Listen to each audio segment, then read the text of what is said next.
For Certainly. organizations implementing zero trust, there can be many challenges like additional cost impact or complexity of the setup or maintenance of the overall security setup as well, right? So, for a cost sensitive organization, let's say mid size organization, how should they approach tackling these challenges?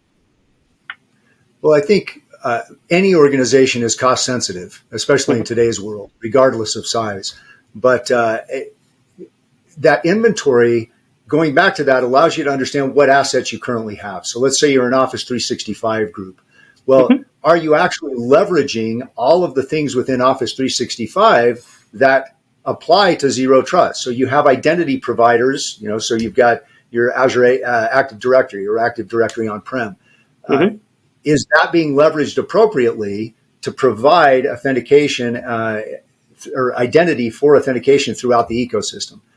There's a lot of tooling within your just Office 365 toolkit that can allow you to tighten things up and reduce the amount of broad perimeter that's applied in your organization.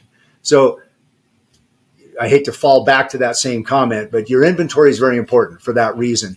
As a cost sensitive company, the other thing I would say is definitely get the stakeholders that will be making decisions very Mhm. familiar with the NIST 800-207 documentation.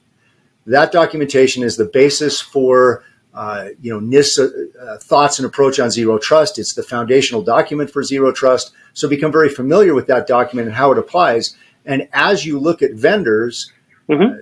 because honestly, every vendor says they're zero trust now, look at that vendor through the eyes of 800-207 and look at your diagrams in there and understand where that vendor fits, because that vendor may be claiming that they are zero trust. You Mhm. want that journey towards zero trust. Make sure you understand where they fit and what function they hold within that.